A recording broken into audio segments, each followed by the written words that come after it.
आज हम एक ऐसी मूवी की कहानी जानेंगे जिसमें एक लड़की का टैटू उसकी जान के पीछे पड़ जाता है। ये मूवी काफी जबरदस्त होने वाली है, तो आप वीडियो को लास्ट तक जरूर देखें। मूवी का नाम है गेम ओवर और ये मूवी रिलीज हुई थी 2019 में। ये एक साउथ इंडियन मूवी है जिसके स्टार्टिंग में हमें दिखाया जाता है कि एक लड़की के मुंह पर पॉलीथीन बंधी होती है जिसे कोई इंसान मारना चाहता है। थोड़ी देर बाद वो इंसान उस लड़की का सर धड़ से अलग कर देता है और उसके सर को फुटबॉल की तरह उछाल देता है। इतना करने के बाद भी उस इंसान का दिल नहीं भरता, इसलिए वो इंसान उसकी कटी हुई बॉडी को जला देता है। यहाँ हमें पता चलता है कि यह इंसान एक साइको है।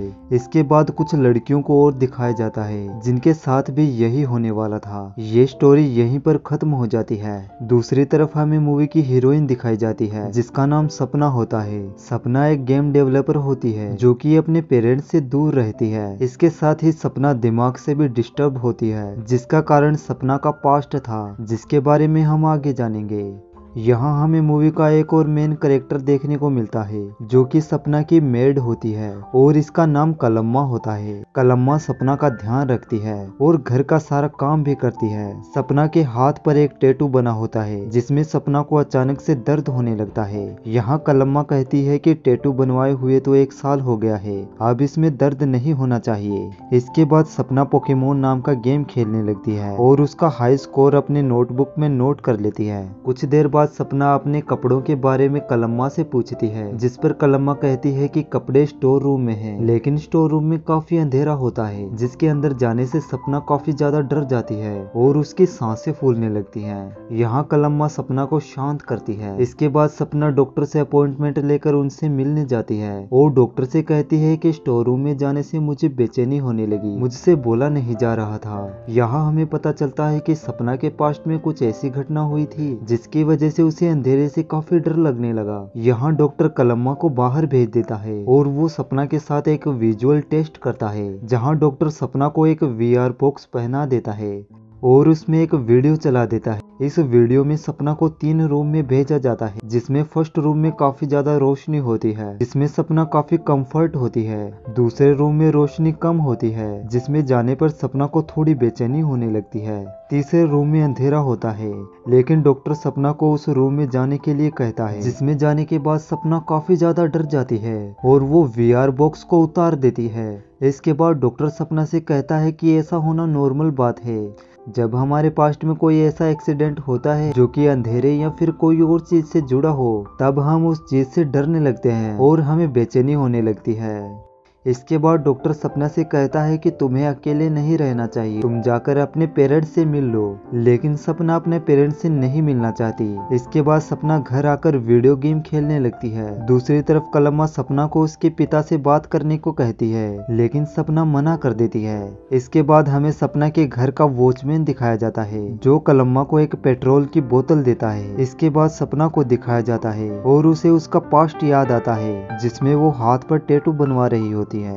यहाँ सपना दीवार पर एक लड़की की फोटो देखती है जिसके हाथ पर 3 टैटू बने होते हैं। थोड़ी देर बाद सपना पास्ट से बाहर आती है और उसके हाथ से रूम की लाइट नीचे गिर जाती है जिससे रूम में अंधेरा हो जाता है और सपना डर जाती है। वो रूम की लाइट ऑन करने के लिए दौड़ती है लेकिन वो बीच में शीशे से टकरा जाती है जिससे उसके हाथ पर काफी चोट लग जाती है। इसके बाद सपना चोट साफ करने बाथरूम में जाती है लेकिन उसे फिर से उस टैटू में दर्द होने लगता है। अगली सुबह हमें टीवी दिखाया जाता है जिसमें उसी सीरियल किलर के बारे में बताया जाता है जो लड़कियों के सर काटकर उनकी बॉडी को जला देता है। लेकिन यहाँ पर भी सपना के टैटू में दर्द होने लगता है। इसके बाद सपना उस टैटू शॉप पर पहुँचती है जहाँ से उसने हाथ पर टैटू बनवाया था। यहाँ आकर सपना उस लड़की से मिलती है जिसने उसके हाथ पर टैटू बनाया था। सपना उस टैटू गर्ल से कहती है कि मेरे टैटू में काफी दर्द होता है, लेकिन वो टैटू गर्ल कहती है कि ऐसा नहीं हो सकता क्योंकि टैटू बनवाए हुए 1 साल हो चुका है। इसके बाद सपना यहाँ से जाने लगती है लेकिन वो टैटू गर्ल सपना को रोक लेती है और वो सपना को बताते हैं कि तुम्हारे हाथ पर जो टैटू बना है वो मेमोरियल इंक से बना हुआ है। दरअसल मेमोरियल इंक आम इंक नहीं बल्कि इस इंक में किसी मरे हुए इंसान की अस्थियां मिलाई जाती हैं, लेकिन गलती से उस अस्थि में मिलाई हुई इंक का टैटू तुम्हारे हाथ पर बन गया जिससे सपना काफी गुस्सा हो जाती है है और वो वहाँ से चली जाती है। इसके बाद हमें दिखाया जाता है कि सपना अपने रूम में बैठी हुई होती है जो अपना पास्ट याद करती है। यहाँ हमें पता चलता है कि सपना का बॉयफ्रेंड उसे एक अंधेरे कमरे में बांधे रखता है और वो उसे टॉर्चर करता है और वो सपना की वीडियो भी बना लेता है। इसके बाद सपना के टैटू में फिर से दर्द होने लगता है और वो रोने लगती है। अगली सुबह सपना अपना टैटू रिमूव करवाने स्पेशलिस्ट के पास जाती है, लेकिन जैसे ही स्पेशलिस्ट उसका टैटू रिमूव करने लगता है तो उस टैटू में सपना को फिर से दर्द होने लगता है। इसके बाद सपना बिना टैटू रिमूव करवाए वहाँ से चली जाती है और वो एक कैफे में पहुँचती है जहाँ कुछ लड़के सपना को देखकर हंस रहे होते हैं। यहाँ सपना को पता चलता है कि उसके बॉयफ्रेंड ने उसकी जो वीडियो बनाई थी वो उसने वायरल कर दी थी जिसमें सपना नेक्ड थी। इससे सपना काफी दुखी हो जाती है और वो एक रूम में जाकर सुसाइड करने लगती है, लेकिन वहाँ कलम्मा भी आ जाती है और वो रूम का दरवाजा खटखटाने लगती है, लेकिन सपना अंदर से दरवाजा लॉक कर लेती है और वो सुसाइड करने ही वाली होती है कि उस रूम की लाइट चली जाती है जिससे सपना को डर लगने लगता है, लेकिन कलम्मा वहां आकर उसे संभाल लेती है। सुबह कलम्मा सपना को कहती है कि तुम्हारे पापा तुमसे मिलना चाहते हैं क्योंकि उन्हें तुम्हारी वायरल फोटोज के बारे में पता चल गया है। इस बात से सपना और भी ज्यादा डिप्रेस्ड हो जाती है और वो बिल्डिंग से कूद जाती है। आगे हमें फिर सपना को दिखाया जाता है जिसे काफी चोट लगी होती है और उसके दोनों पैर भी टूटे हुए होते हैं। इसके बाद वो टैटू वाली औरत सपना से किसी औरत को मिलाने लाती है और ये औरत उसी लड़की की माँ होती है जिसकी अस्थियों का टैटू सपना के हाथ पर बना होता है। यहाँ वो औरत सपना से कहती है कि मेरी बेटी इस टैटू के जरिए तुमसे जुड़ी हुई है और इस टैटू को देखकर मुझे तुम मेरी बेटी जैसी लग रही हो। ये सुनकर सपना थोड़ी खुश होती है और वो अब इस टैटू को रिमूव नहीं करवाना चाहती। इसके बाद हमें दिखाया जाता है कि सपना पर कोई इंसान बाहर से नजर रखे हुए रहता है जिससे सपना और कलम्मा अनजान होते हैं और सपना अपनी वीडियो गेम खेल रही होती है। इसके बाद रात को सपना सो रही होती है, लेकिन अचानक खिड़की के बजने की आवाज आती है और सपना उठ जाती है। सपना टाइम देखती है और उसमें रात के 11 बजे होते हैं और उसी टाइम पर सपना के फोन में एक मैसेज भी आता है। इसके बाद फिर कुछ टूटने की आवाज आती है और सपना कलम्मा को बाहर देखने के लिए कहती। कलम्मा जैसे ही बाहर देखने जाती है तो उस पर कोई अटैक कर देता है। इसके बाद सपना अपनी व्हील चेयर पर बैठकर कलम्मा को देखने जा रही होती है, लेकिन उसे छत पर फिर से कोई आवाज आती है। ये आवाज बार बार आ रही थी। सपना कलम्मा को आवाज लगाती है, लेकिन कलम्मा वहाँ नहीं होती है। थोड़ी देर बाद सपना खिड़की से बाहर देखती है कि झूले पर कलम्मा की डेड बॉडी बैठी होती है जिसका सर कटा हुआ है। यहाँ हमें पता चलता है कि जो सीरियल किलर मूवी के स्टार्टिंग में होता है उसका अगला शिकार सपना होती है जिसे वो मारना चाहता है। कलम्मा की डेड बॉडी देखकर सपना काफी डर जाती है और वो दौड़ती हुई अपने रूम में आ जाती है जहां वो पुलिस को कॉल करने ही वाली होती है कि घर की लाइट चली जाती है। अंधेरे से डरती हुई सपना बाहर आने लगती है, लेकिन वो बीच में ही किसी चीज से टकराकर गिर जाती है। इसके बाद सपना अपने हाथ को देखती है जहां उसके टैटू 3 हो जाते। ये टैटू 3 कैसे हुए ये हम आगे जानेंगे। यहाँ पर वो सीरियल किलर घर के अंदर आ जाता है और वो सपना पर अटैक कर उसका सर काट देता है और फिर उसे जला देता है। इसके बाद हमें फिर से वही सीन दिखाया जाता है जब रात के 11 बजे होते हैं। इस बार सपना अपने हाथ पर देखती है तो वो टैटू 3 की बजाय 2 हो जाते हैं। यहाँ हमें समझ आता है कि सपना के हाथ पर बने 3 टैटू उसकी लाइफ लाइन होती हैं और क्योंकि सपना गेम डेवलपर होती है तो उसे ये समझ आ जाता है कि उसे इन 3 लाइफ लाइन में उस सीरियल किलर को मारना होगा। इसके बाद वो सब फिर से रिपीट होने लगता है जो पहले हुआ था, जैसे रात के 11 बजना, फोन पर मैसेज आना, खिड़कियों का खड़खड़ाना।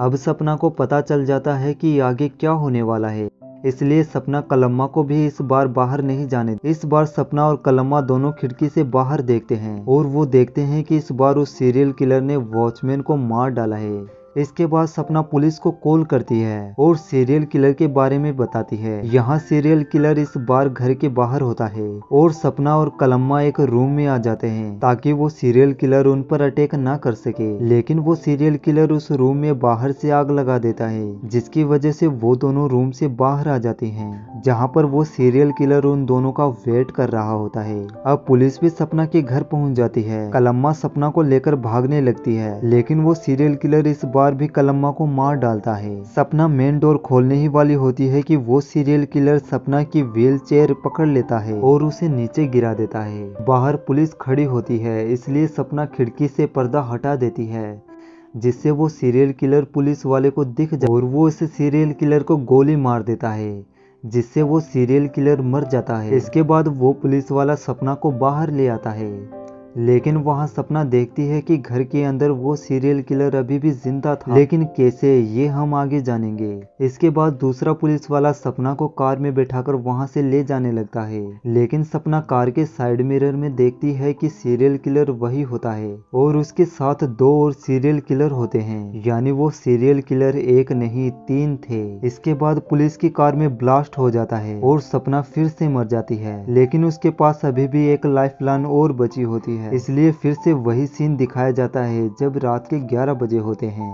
इस बार रूम में अंधेरा होता है और सपना रूम में लाइट ऑन नहीं करती है। इसके बाद वो तीनों सीरियल किलर दिखाए जाते हैं जो घर के अलग अलग जगह पर चले जाते हैं। इस बार सपना पुलिस को फिर से कॉल करती है। इसके बाद सपना कलम्मा को कहती है कि पुलिस को यहाँ पर आने में टाइम लगेगा, इसलिए इन तीनों सीरियल किलर से हमें ही लड़ना होगा, चाहे हमारी जान क्यों न चली जाए। इसके बाद बाहर खड़े सीरियल किलर में से एक छत पर चढ़ जाता है। दूसरी तरफ कलम्मा बाहर खड़े एक सीरियल किलर पर पेट्रोल डाल देती है और सपना आग लगा देती है, जिससे एक सीरियल किलर तो मर जाता है। अब यहाँ पर पुलिस भी आ जाती है। इसके बाद दूसरा सीरियल किलर जो छत पर होता है वो कलम्मा को सीढ़ियों से नीचे गिरा देता है, जिससे कलम्मा का हाथ टूट जाता है। ये देखकर सपना कलम्मा के पास आती है, बट वो सीरियल किलर सपना के पीछे आ जाता है और वो सपना को पकड़ लेता है, लेकिन कलम्मा उस सीरियल किलर के पैर में चाकू रौंप देती है, जिससे वो सीरियल किलर नीचे गिर जाता है और सपना उसे व्हील चेयर के एक हिस्से से अटैक कर मार डालती है।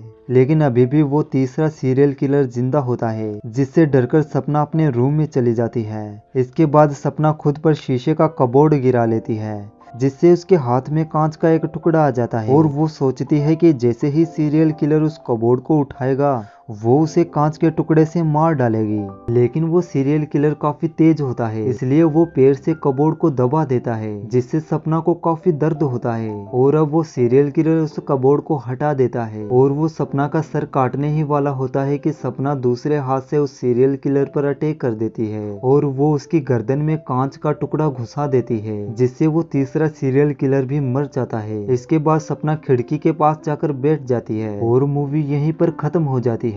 मूवी काफी जबरदस्त है और इसकी IMDb रेटिंग 7.1 है। अगर आपको एक्सप्लेनेशन पसंद आए तो आप वीडियो को लाइक जरूर करें और ऐसी ही और वीडियो से देखने के लिए चैनल को सब्सक्राइब कर बेल आइकन भी प्रेस कर लें। Thank you.